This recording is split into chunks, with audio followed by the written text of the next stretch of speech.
Bonjour à toutes et à tous, je suis Marion Écordeau et je suis médiatrice culturelle pour l'église de Saint-Prix.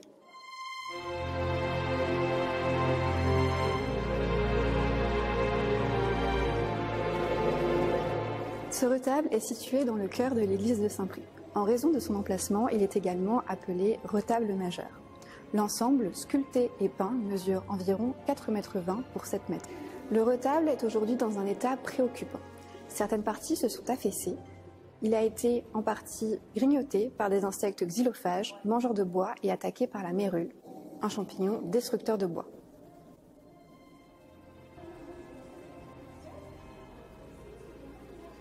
La campagne de dons vise à restaurer certaines parties. On le verra ensemble tout à l'heure, des éléments du retable ont été partiellement déposés, c'est-à-dire retirés, en raison de leur fragilité en attendant leur restauration. Si l'on s'attarde sur la composition du retable, on peut remarquer qu'il est organisé en 3 niveaux superposés ou registres. La partie supérieure est le couronnement. Ici, il faut faire appel à son imagination puisqu'une partie de l'ensemble sculpté a été déposée en attendant la restauration. Était présente à l'origine une figure de Dieu le Père, représentée se penchant en avant, tenant d'une main un globe terrestre et effectuant un geste de bénédiction de l'autre.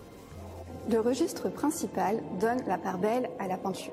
Elle est composée de 3 parties avec des niches latérales qui sont aujourd'hui vides mais qui étaient précédemment occupées par des sculptures. Concentrons-nous d'abord sur la peinture. Nous avons ici une représentation d'une crucifixion, une huile sur toile, représentant dans la partie centrale le Christ crucifié, flanqué de la Vierge Marie et de l'apôtre Saint Jean. La Vierge est reconnaissable au manteau qu'elle porte et à son voile de couleur bleue et rouge. L'apôtre Jean est reconnaissable par sa jeunesse. Derrière la Vierge, nous avons également une représentation de ce qui pourrait être Marie-Madeleine, identifiable à ses cheveux longs détachés. Le Christ, quant à lui, est représenté vêtu simplement d'un drap noué autour de sa taille ou périsonium. Ce vêtement donne à voir le corps meurtri du Christ et notamment sa côte transpercée d'une flèche par le soldat romain Longin qui atteste de la mort du Christ. L'ensemble de la scène prend place dans une atmosphère orageuse. La ligne d'horizon est basse, ce qui ancre la représentation sur le mont Golgotha, nom du crâne. Un crâne est d'ailleurs visible au pied de la croix, il pourrait s'agir du crâne d'Adam.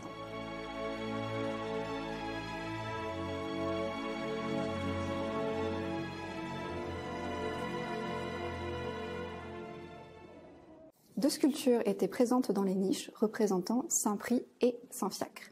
Chacun est identifiable par des attributs ou signes distinctifs qui sont en lien avec leur histoire ou leur martyre. Par exemple, Saint-Prix était évêque de Clermont. Il est donc représenté portant la crosse et la mitre de la coiffe de l'évêque. Saint-Fiacre, quant à lui, était le saint patron des jardiniers. Il est représenté tenant le livre des évangiles ouvert dans sa main et une bêche dans son autre main. Ces deux saints sont des saints guérisseurs ou thaumaturges. Au centre de la partie avant de l'autel, nous avons de représenter une colombe aux ailes déployées. Il s'agit de l'Esprit Saint, flanqué de 5 angelots. Sur l'autel est posé le tabernacle, qui est lui aussi partiellement fragmentaire. Nous avons ici la base, tandis que le dais, sorte de baldaquin sculpté, a été déposé dans la chapelle de Saint-Prix. Le tabernacle est le réceptacle du corps du Christ.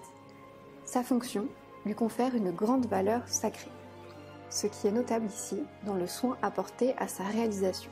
Par exemple, on peut se concentrer sur la partie avant du tabernacle avec une représentation du Christ. Il est ici représenté dans une niche architecturée dont la disposition des colonnes donne une illusion de perspective.